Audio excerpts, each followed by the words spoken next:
अस्सलामुअलैकुम my YouTube family, कैसे हैं आप सब। उम्मीद है कि आप सब खैरियत से होंगे। आज हम बनाएंगे बहुत ही ज़्यादा डिलीशियस से चाइनीज़ कटलेट्स। आप इन्हें चिकन, वेजिटेबल और पोटैटो कटलेट्स भी बोल सकते हैं।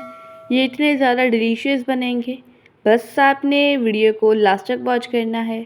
एक बाउल में हम ऐड करेंगे आधा किलो के बराबर बॉईल किए हुए आलू।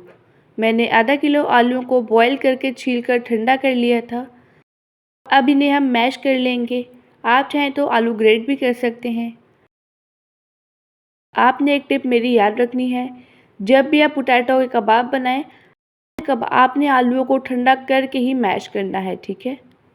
आलूओं को अच्छी तरह से मैश कर लिया है, आप देख सकते हैं। अब इसमें हम बाकी के इंग्रेडिएंट्स ऐड करेंगे। मैं ऐड करूँगी 1 पाव के बराबर बॉईल किया हुआ चिकन। 1 पाव चिकन में मैंने अब बड़ी इलायची, नमक और पानी डालकर बॉईल कर लिया था। बॉईल होने के बाद चिकन को मैंने श्रेड करके ठंडा कर लिया था, ठीक है। अब इसमें हम ऐड करेंगे एक छोटे साइज़ का स्लाइस किया हुआ प्याज और एक छोटे साइज़ की ऐड करेंगे स्लाइस की हुई शिमला मिर्च और एक छोटे साइज़ की ही मैं ऐड करूँगी गाजर स्लाइस की हुई और आधा कप के बराबर ऐड करेंगे बंद गोभी। इन तमाम वेजिटेबल्स की मैंने जूलियन शेप में कटिंग की है। एक अदद ऐड करेंगे हरी मिर्च और एक अदद ऐड कर देंगे लाल मिर्च। ये हरी मिर्च होती है जो फ्रिज में पड़ी पड़ी लाल हो जाती है, ठीक है। अब इसमें हम कुछ स्पाइसेस भी ऐड करेंगे। 1 चाय की चम्मच के बराबर ऐड करेंगे भुना कूटा धनिया का पाउडर और साथ ही ऐड करेंगे आधा चाय के चम्मच के बराबर भुना कूटा ज़ीरा और 1 चाय की चम्मच के बराबर काली मिर्च का पाउडर, 1 चाय की चम्मच के बराबर कुटी हुई लाल मिर्च और 1 चाय की चम्मच के बराबर नमक। नमक आप टेस्ट के अकॉर्डिंग भी ऐड कर सकते हैं। ताज़ा हरा धनिया ऐड करेंगे। अब इन तमाम चीज़ों की हमने अच्छी तरह से मिक्सिंग कर लेनी है। आप इस रेसिपी को ज़रूर ट्राई कीजिएगा और मुझे अपना फीडबैक देना मत भूलिएगा।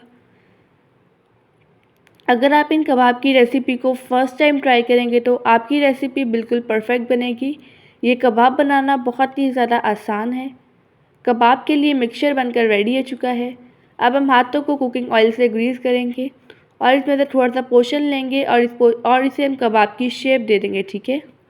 अब हम सेम इसी तरह से सारे कबाब बनाकर रेडी कर लेंगे। आप देख सकते हैं कबाब कितना परफेक्ट बना है। तो हम अच्छी तरह से सेट करेंगे।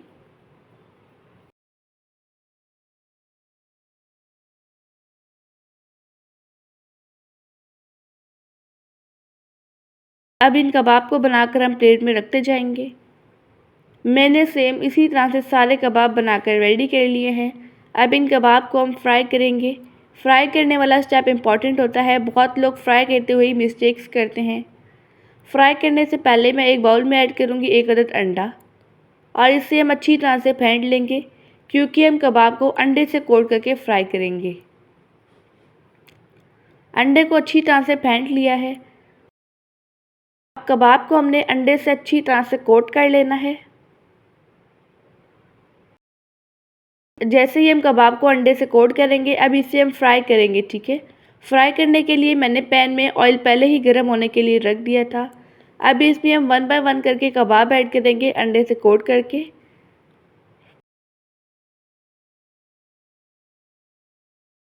एक बैच में पैन में जितने कबाब आएंगे उतने ही हम ऐड करेंगे, ठीक है। और जो बकाया कबाब है उन्हें हम बाद में फ्राई करेंगे।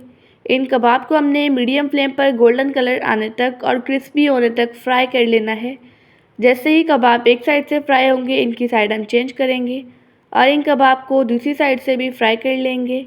अगर आपको वीडियो अच्छी लगे तो वीडियो को लाइक कर दीजिएगा और एनबी कुकिंग को सब्सक्राइब भी कर लें। मैं डेली बेसिस पे आपके लिए मज़ेदार सी स्पेशल सी रेसिपीज़ लेके आती हूँ। अभी रिसेंटली मैंने आपसे बहुत ही ज़्यादा मज़ेदार से लो बजट कबाब की रेसिपीज़ शेयर की हैं। अगर आपने वो रेसिपीज़ नहीं देखी तो उनका लिंक आपको आई बटन में या फिर डिस्क्रिप्शन बॉक्स में दे दूँगी। कबाब अच्छी तरह से फ्राई हो चुके हैं। अब हम सेम इसी तरह से सारे कबाब फ्राई करेंगे। अब चलते हैं इनकी फ़ाइनल लुक की तरफ। माशाल्लाह अल्हम्दुलिल्लाह हमारे मज़ेदार से चाइनीज़ कटलेट्स, चाइनीज़ कबाब बनकर रेडी हो चुके हैं।